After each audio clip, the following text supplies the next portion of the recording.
राधे राधे, जय श्री कृष्णा भक्तों, बाके बिहारी लाल की जय। भक्तों, आज की यह लीला कथा काफ़ी रोचक और काफ़ी दिल को छू लेने वाली है। आज की वीडियो में लड्डू गोपाल की लीला कथा के साथ साथ आपको यह भी जानकारी मिलेगी कि आपके बाल गोपाल लड्डू गोपाल जिनकी आप सेवा करते हैं वह जागृत है या फिर अभी जागृत नहीं है। जो भी भक्त लड्डू गोपाल बाल गोपाल जी की सेवा करते हैं उन सभी को अवश्य ही उनके बाल गोपाल जी ने कई दफ़ा ये संकेत अवश्य दिए होंगे, जिससे कि उन्हें पता चल जाएगा कि उनके घर में बाल गोपाल जी पूर्ण रूप से विराजमान है, अर्थात जागृत है। भक्तों, जब हम बाल गोपाल की स्थापना करते हैं उसके बाद से ही हमें अनेक अनुभव होना शुरू हो जाते हैं। समय समय पर वह हमें संकेत भी देते हैं, पर हम उन पर ध्यान नहीं देते। ये संकेत उन लोगों को ज़्यादा मिलते हैं जो पूरे भाव से बाल गोपाल लड्डू गोपाल जी की सेवा करते हैं, दिखावे के लिए नहीं बल्कि सच्ची श्रद्धा और विश्वास के साथ बाल गोपाल लड्डू गोपाल की सेवा करते हैं। इस लीला कथा से आपको काफ़ी जानकारी मिलने वाली है, इसलिए मेरी आप सबसे हाथ जोड़कर प्रार्थना है कि कृपया वीडियो को पूरा देखना। आज की यह लीला कथा हमारे साथ शेयर की है सुमन पंचाल जी ने, जो इंदौर की रहने वाली है।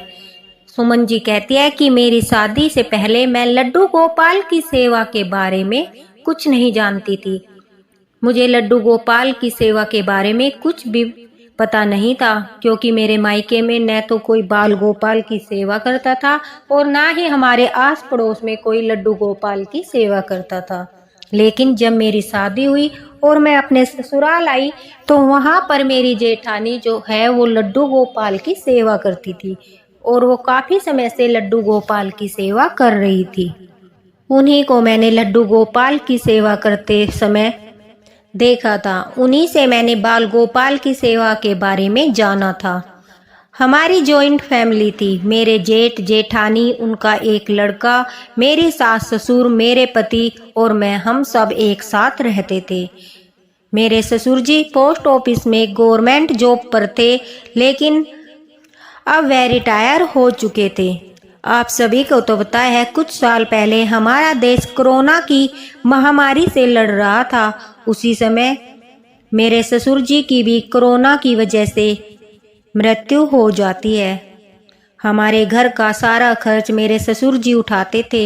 हमारे सारे घर की जिम्मेदारी मेरे ससुर जी पर ही थी। उनकी मृत्यु के बाद हमारी आर्थिक स्थिति धीरे धीरे खराब होने लगी। हमारी मुश्किलें बढ़ने लगी, क्योंकि मेरे पति की प्राइवेट कंपनी में जॉब थी और कोरोना की वजह से कई कंपनियों ने अपने लॉस की वजह से वहां पर काम करने वालों को हटा दिया था। जिस कंपनी में मेरे पति जॉब करते थे उन्होंने भी अभी जॉब पर रखने के लिए मना कर दिया था। मेरे जेठ जी की अपनी खुद की मोबाइल की शॉप थी, वह भी कोरोना की वजह से बंद पड़ी थी, जिस वजह से काफ़ी परेशानियों का सामना करना पड़ रहा था। मेरी जेठानी जी लड्डू गोपाल की सेवा करती थी। मुझे उन्हें देखकर बहुत मन करता था कि मैं भी बाल गोपाल की सेवा करूं। जब भी लड्डू गोपाल को देखती तो उनसे नज़रें नहीं हटा पाती थी। कभी कभी जब मेरी जेठानी जी की तबीयत खराब होती थी या फिर वह घर से बाहर जाती थी, उस समय मुझे बाल गोपाल की सेवा का मौका मिलता था। लेकिन जैसे ही वह बाहर से लौटती थी या फिर उनकी तबीयत ठीक हो जाती थी तो वह मुझे बाल गोपाल की सेवा का एक भी मौका नहीं देती थी। जब भी मैं कभी उन्हें बोलती कि मुझे भी बाल गोपाल की सेवा करनी है तो वह बोल देती थी कि मैंने तो अब इन्हें स्नान करा दिया है। जब मैं भोग लगाना चाहती तो वह बोल देती मैं अभी अभी इन्हें भोग लगा कर आई हूँ। मुझे वह सेवा का मौका देती ही नहीं थी। मैंने कई बार दूसरे लड्डू गोपाल लाने का भी सोचा, लेकिन हर बार वह मम्मी जी से कहकर मना करा देती थी। वह उनके सामने कहती थी हमारे घर तो लड्डू गोपाल पहले से ही विराजमान है, इन्हीं की सेवा अच्छे से हो जाए, दो दो लड्डू गोपाल का क्या करेंगे। घर में कोई भी आता यही कहता कि बड़ी बहू बड़ी संस्कारी है, बाल गोपाल जी की सेवा करती है, तुम्हारे घर पर तो ठाकुर जी की कृपा है।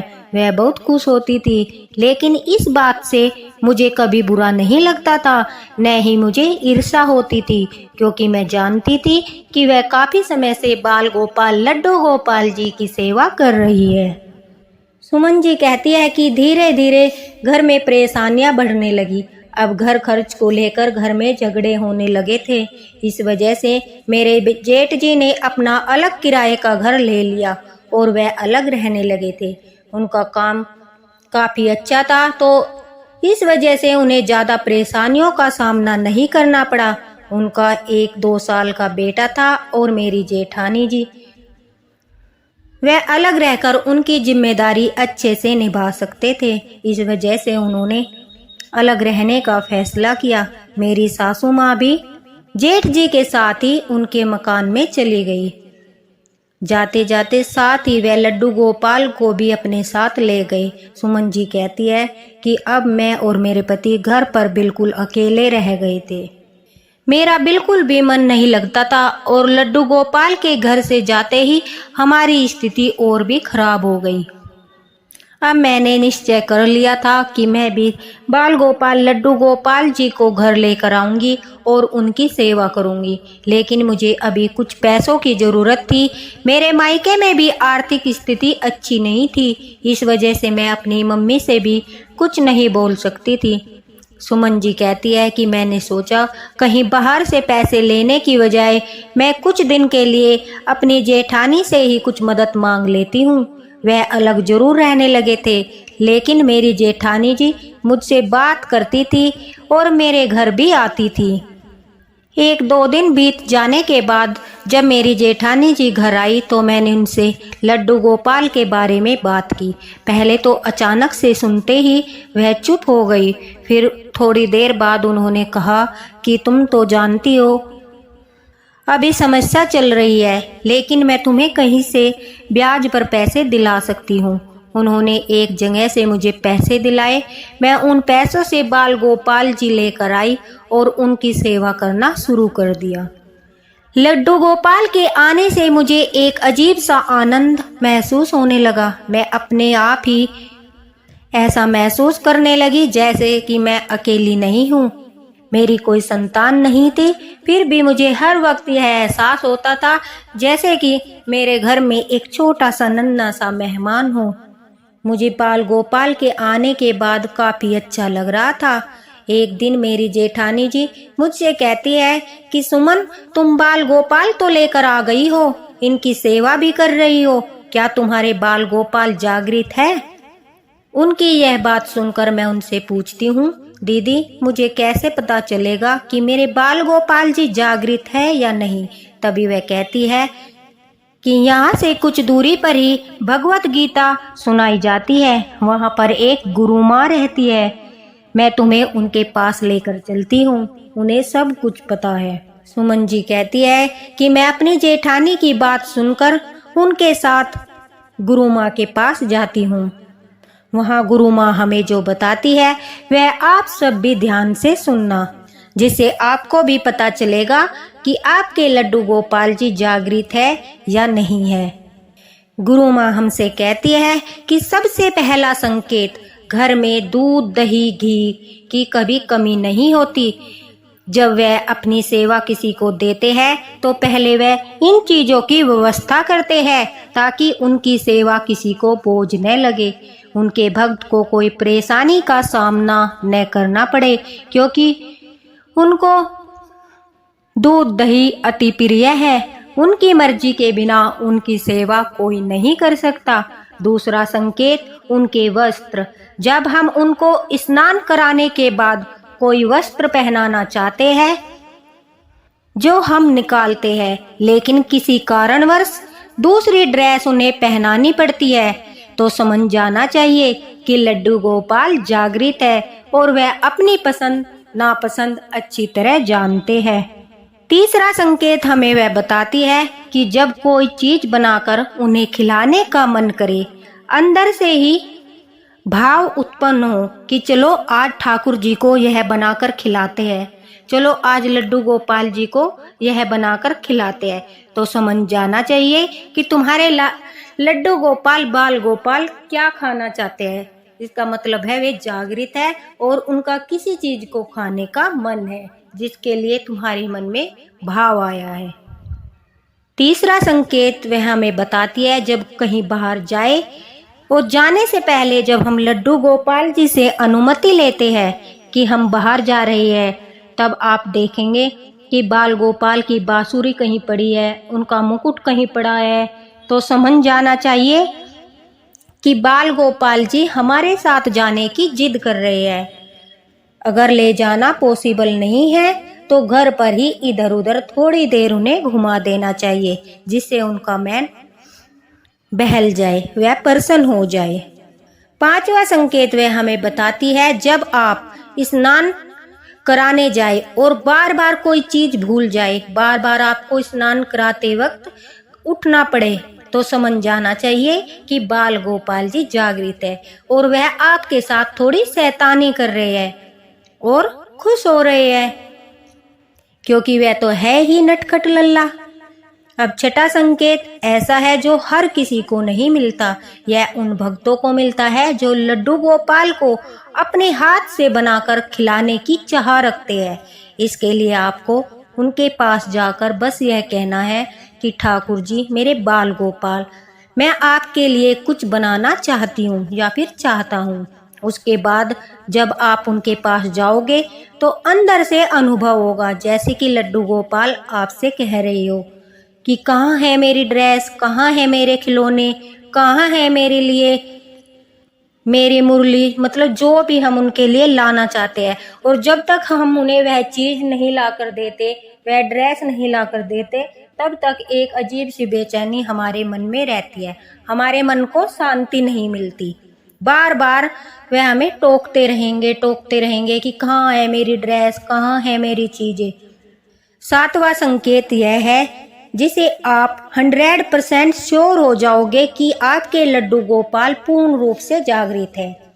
जब आपकी कोई वस्तु घर में ही खो जाए और आप उसे ढूंढ ढूंढ कर परेशान हो जाए, लेकिन वह आपको कहीं नहीं मिल रही, फिर आप अपने लड्डू गोपाल को अपनी परेशानी कहेंगे, उनके पास बैठेंगे और कहेंगे बाल गोपाल मेरी यह वस्तु मुझे नहीं मिल रही, मेरी यह चीज मुझे नहीं मिल रही, मैंने काफी खोज ली है। उसके पश्चात अगर वह वस्तु आपको अचानक से मिल जाए, जैसे कि किसी ने उसे वहां लाकर रख दिया और आप सोच में पड़ जाए कि मैंने तो यहाँ पर देखा था, अभी तो यह वस्तु यहाँ नहीं थी, लेकिन अचानक से यह कैसे संभव है कि यह यहीं पर मिल गई, तब आप समझ जाना कि आपके बाल गोपाल जागृत है और उन्होंने ही वह वस्तु लाकर वहां पर रखी है। लेकिन यह तभी संभव है जब आप सारे प्रयास करके हार जाएंगे, क्योंकि कृष्णा जी कहते हैं कर्म करो फल की इच्छा मत करो, क्योंकि जब हम अपने कर्म करके थक जाएंगे उसके बाद ही वह फल देंगे। इसलिए हमें पहले उस वस्तु को अच्छी तरह ढूंढना है। जब हम सब प्रयास कर कर थक जाए, हमें वह वस्तु न मिले, उसके बाद अपने कन्हैया जी से प्रार्थना करनी है। सुमन जी कहती है मैं ये सारे संकेत अच्छी तरह समझकर घर वापस लौटकर आ जाती हूँ। अब मुझे लड्डू गोपाल की सेवा करते करते 6 महीने हो चुके थे, लेकिन अभी तक मुझे कोई संकेत नहीं मिला था। मेरी जेठानी जी अक्सर कहती रहती थी कि मुझे तो 7 संकेत मिल चुके हैं, मेरे बाल गोपाल जी तो जागृत है। सुमन जी कहती है कि मुझे लड्डू गोपाल जी सपने में जरूर दिखाई दिए। मैं हर पल उन्हीं से बातें करती रहती थी, उन्हीं का ध्यान करती रहती थी और उन्हें अच्छा अच्छा भोग बनाकर खिलाती, उनके लिए अपने हाथों से पोशाक बनाकर पहनाती और उन्हें कभी कभी अपनी गोदी में खिलाती तो कभी कभी उन्हें झूला झुलाती। मतलब अब तो ऐसा हो गया था कि एक पल भी मैं उनके बगैर नहीं रह पा रही थी। मुझे ऐसा लगता था कहीं वह मुझे संकेत देना चाहते हो और उस समय पर मैं वहां उपस्थित न हूं तो कैसे पता चलेगा। यह सोचकर मैं दिन भर उनके पास ही रहती थी। मेरे पति को उनकी जॉब दोबारा मिल चुकी थी और अब मैं दिन भर घर में अकेले रहकर बस इंतजार करती रहती थी कि बाल गोपाल मुझे कोई संकेत दे, मुझे पता चले कि मेरे बाल गोपाल जागृत है। एक दिन थक हार कर मैं उनके पास बैठकर उनसे कहती हूँ कि ठाकुर जी, आप मुझे कोई संकेत क्यों नहीं दे रहे हो? कब तक सोते रहोगे? जल्दी से जागृत हो जाओ। क्यों नहीं जागते? क्या आप मेरी सेवा से प्रसन्न नहीं हो? उन पर मैं कभी गुस्सा करती तो कभी प्यार बरसाती। उसी बीच एक दिन मेरी जेठानी जी फिर घर आती है और पूछती है, क्यों सुमन, अभी तक कोई संकेत नहीं मिला? मेरे पास इस बात का कोई जवाब नहीं था। तभी वह हंसकर कहती है, तुम शायद ठाकुर जी की सेवा सच्चे मन से नहीं कर रही हो, इसीलिए वह तुम्हें कोई संकेत नहीं दे रहे हैं। तुम बस मेरी तरह बनना चाहती हो और मेरे जैसी बनने के चक्कर में पूजा का ढोंग कर रही हो, ताकि सब लोग मेरी तरह तुम्हारी प्रशंसा करें। सुमन जी कहती है, मुझे बड़ा गुस्सा आता है, लेकिन मैं उनसे कुछ नहीं कहती। मैं सिर्फ बाल गोपाल की ओर देखने लगती हूँ। मेरी आंखों में आंसू आ जाते हैं। मैं उनके जाने के बाद अपने लड्डू गोपाल से प्रार्थना करने लगती हूँ और कहती हूँ, देखो गोपाल जी, अब जल्दी से जागृत हो जाओ। सुना नहीं आपने दीदी क्या बोल कर गई है? अचानक से मुझे गुरु माँ का ध्यान आता है। मैं अपनी जेठानी को बताए बिना गुरु माँ के पास पहुँच जाती हूँ और उन्हें जाकर सारी बात बताती हूँ।